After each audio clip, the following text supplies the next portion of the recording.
Hello and welcome to the video. So today I'm talking about the Rolex Daytona white gold blue dial.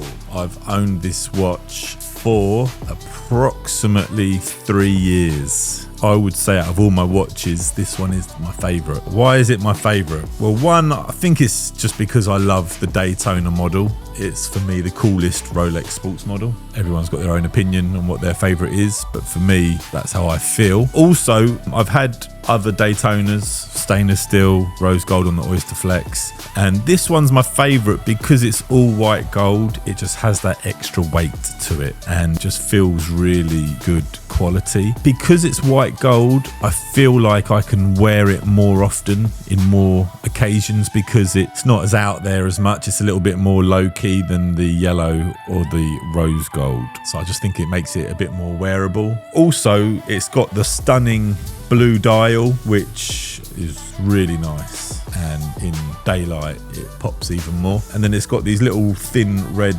lines around the chronograph functions, which I also gives it that extra sporty element. So those are the reasons why I love it. It's also like a really just nice sized watch. Also, I don't see that many of them around, which is good. It's not often I see someone wearing a white gold Daytona. I'm sure there's people out there wearing them, but I don't tend to see them, and I don't think the ADs get that many white gold Daytonas. Now, don't get me wrong, the platinum Daytona with the ice blue dial is also an amazing watch. I've never been offered one. They're also very expensive, so I'm happy with this white gold, and I like this darker blue. The baby blue, the ice blue, the light blue, whatever you want to call it for the platinum models, with the brown ceramic bezel, I'm not as much of a fan of the brown ceramic bezel. But don't get me wrong, the platinum is an amazing watch, but I kind of like this older style of the Daytona where the bezel is white gold and not ceramic.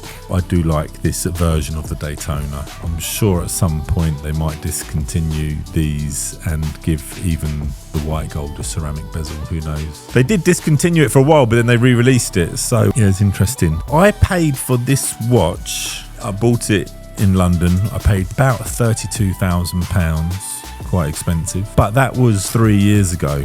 And so there's been a lot of Rolex price increases since. So this watch now trades, I believe, at around about closer to £40,000. If you want to buy one of these now, it is quite a bit more expensive. And that's the crazy thing with Rolex, just every year or every 6 months, another 10% increase, another 10% increase. And these are over 3 years, these increases add up. If I had a quick look at Chrono 24, so the cheapest one I could find of this watch for the same year was basically the same amount that I paid for it, £32,000. Now, I'm sure if I went to a grey market dealer, they're obviously going to offer me less, but I would still get at least 28,000, something like that, 27 maybe at the worst case scenario. We'll put these numbers in dirham as well for you. So yeah, £27,000 worst case scenario. So for something that I've had for 3 years, enjoyed wearing, worn an awful lot, to have it basically hold the vast majority of its value, there's not many things out there that you can do that with. And that's one of the brilliant things with Rolex,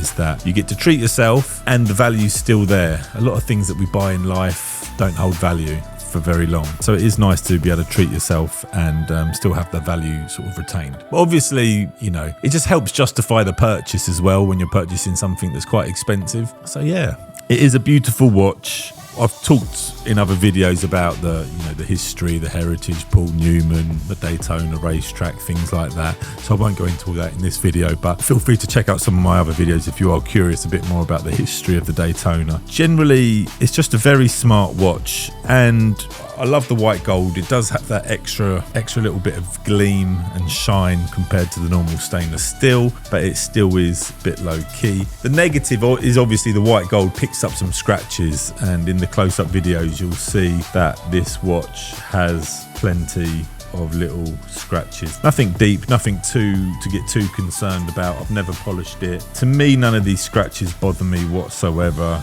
I've enjoyed and loved wearing it every time, and so it's just nature of the beast. If you want to enjoy a precious metal watch, you just got to accept the fact that it's going to pick up the scratches a little bit easier. You know, still looks nice. What do you guys think? Do you guys like the idea of a white gold watch? So I know some people, like, if you're going to pay the money for a gold watch, you want it to be yellow or rose gold so people can see that it's a gold watch, because I'm sure if I wear this out, a lot of people wouldn't even realise that it's necessarily gold, because they just wouldn't know necessarily. But if you know, you know. So that's one of the things I like about it. Now, obviously, you know, I lived in London for a while. I now live in Dubai. In London, I wouldn't wear it much, to be honest with you, because the nature of safety in London at the moment. Obviously, watch crime has been quite a thing over there, and I just wouldn't risk, you know, having this watch stolen. So I did wear it from time to time when I knew I was going to be very safe and secure, but generally I didn't wear it too much. The fact that it's white gold, though, probably helped me wear it a few times in the situations where I felt like I was in a very safe place, but generally I didn't wear it too much.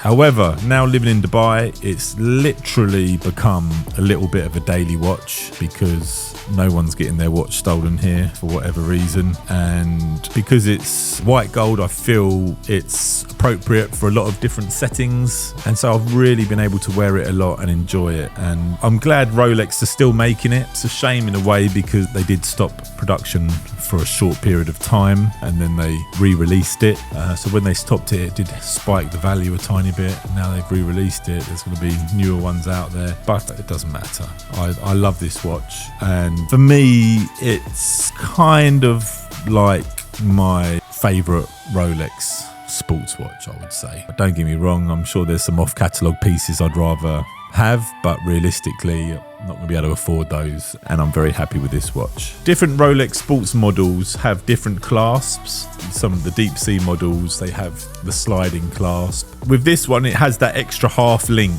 that you can just pop open and just gives you that extra bit of breathing space.